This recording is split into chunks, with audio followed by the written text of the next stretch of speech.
कौन बनाया secular? Secular अभी बना है। सेकुलर कभी कंट्री नहीं रहा है। भारत के संविधान के प्रत्येक पृष्ठ पर भगवान हमारे 33 कोटि देवताओं के चित्र हैं। कहीं भी अल्लाह के चित्र नहीं है, कहीं भी यीशु के चित्र नहीं है, कहीं भी बौद्ध के चित्र नहीं है। इसलिए यह हिंदुओं का संविधान था। इंदिरा ने साजिश रच के 1976 में 42वां संविधान संशोधन करके उसमें सेकुलर शब्द जोड़ा। उसके पहले न सेकुलर शब्द कुछ नहीं होता है, न शास्त्र में है, न किसी दुनिया के संविधान में है। जितने रिपब्लिक हैं सबका कोई ना कोई रिलीजन है, स्टेट रिलीजन है। भारत का स्टेट रिलीजन हिंदू है। अगर जिस दिन संविधान में संशोधन करके इन्होंने स्टेट रिलीजन नहीं लागू किया तो यह आंदोलन चलेगा। और यह आंदोलन अधिकार की लड़ाई लड़ते लड़ते हम 1947 किए, अब फिर से एक अधिकार की लड़ाई लड़ रहे हैं कि जिसने, अगर अधिकार उनका था तो पाकिस्तान क्यों लिया? पाकिस्तान क्यों बना? इस्लामिक रिपब्लिक ऑफ पाकिस्तान क्यों बना? जब दोनों मिलकर के देश आजाद हुए, जो सबने आजादी की लड़ाई लड़ी, तो Islamic Republic of Pakistan, Islamic Republic of Bangladesh हमारी, और इसको सुन ले पूरा जहान, पूरा देश। और ये अभी शुरुआत है। पुरोला ने यह संदेश दिया है पूरे देश के मुसलमानों को कि आप अपने हद में रहिए। मैं फिर कहता हूं, दो ही विकल्प हैं, या तो पाकिस्तान जाइए और या तो घर वापस। उत्तराखंड देवभूमि है, उत्तराखंड हिमालय हमारा देवालय है, हमारा मंदिर है।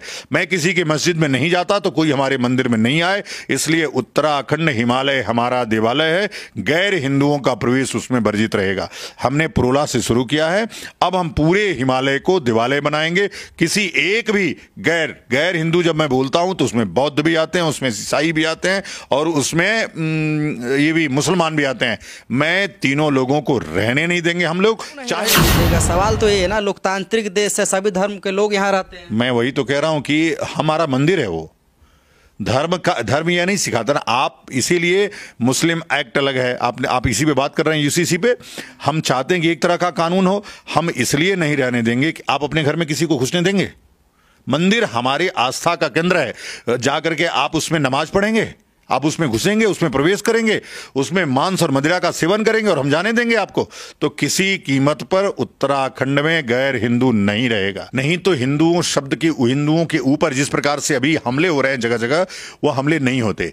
एक बार मराठों की सेना जिस प्रकार से चलती थी उस प्रकार से हिंदुओं, देखो देश की आर्मी कभी भी आपके धर्म को बचाने नहीं आएगी, आपकी अपनी हिंदुओं की आर्मी इस देश को बचाएगी। इसलिए मैंने काली सेना बनाया है और काली सैनिकों को तैयार कर रहा हूं। आने वाले समय में जितने भी विदेशी धर्म हैं, वो चाहे कोई भी धर्म हो, मैं बौद्ध धर्म की भी बात करता हूं, जो अवैदिक धर्म है वो इस धरा पे रहेगा नहीं। वैदिक धर्म के लोगों की भूमि है, हिंदुओं की भूमि है। हिंदुओं के अलावा इस धरती पे किसी को रहने नहीं देंगे। लेकिन अभी संगठित हो रहे हैं। जिस दिन हम संगठित हो गए उस दिन युद्ध की घोषणा करेंगे, और युद्ध के अलावा कोई धर्म को बचाने का तरीका नहीं है।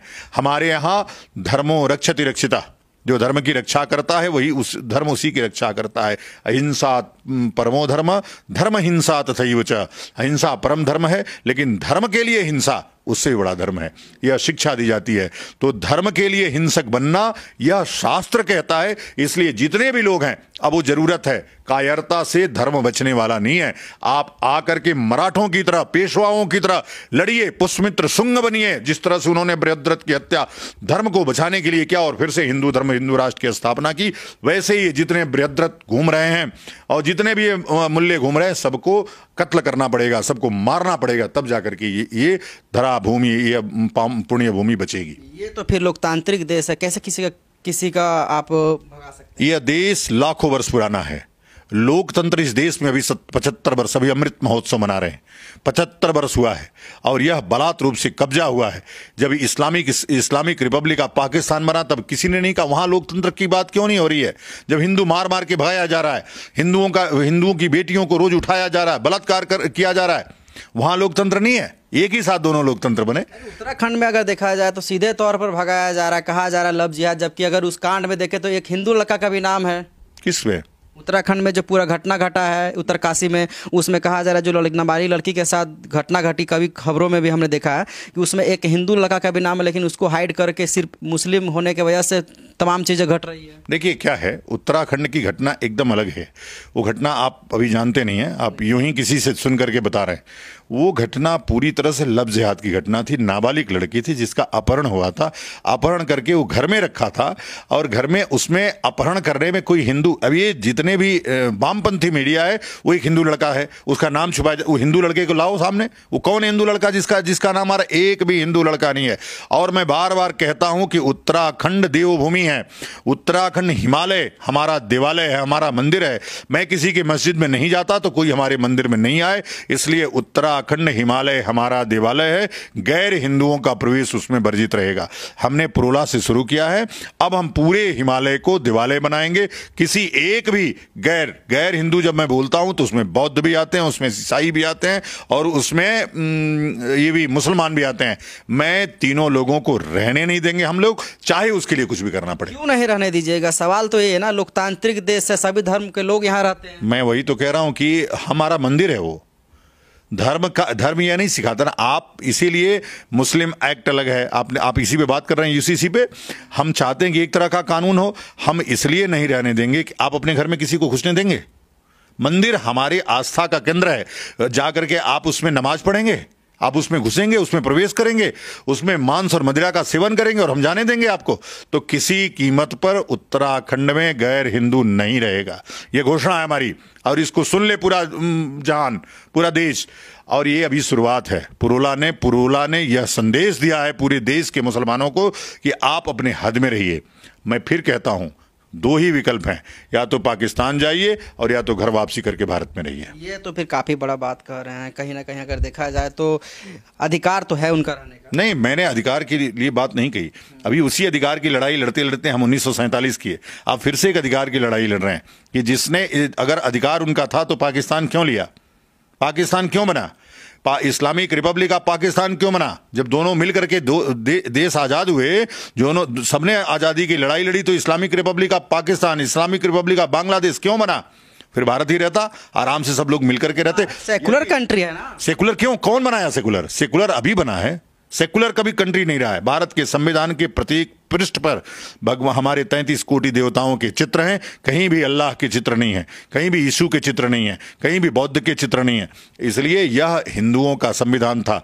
इंदिरा ने साजिश रच के 1976 में 42वां संविधान संशोधन करके उसमें सेकुलर शब्द जोड़ा। उसके पहले न सेकुलर शब्द कुछ नहीं होता है, न शास्त्र में है, न किसी दुनिया के संविधान में है। जितने रिपब्लिक हैं सबका कोई ना कोई रिलीजन है, स्टेट रिलीजन है। भारत का स्टेट रिलीजन हिंदू है। अगर जिस दिन संविधान में संशोधन करके इन्होंने स्टेट रिलीजन नहीं लागू किया तो यह आंदोलन चलेगा और यह आंदोलन हिंसात्मक चलेगा। आपको क्या लग रहा है, जिस तरह से कश्मीर में घटना घटी थी वही कहीं ना कहीं उत्तराखंड में अब घटना घट रही है?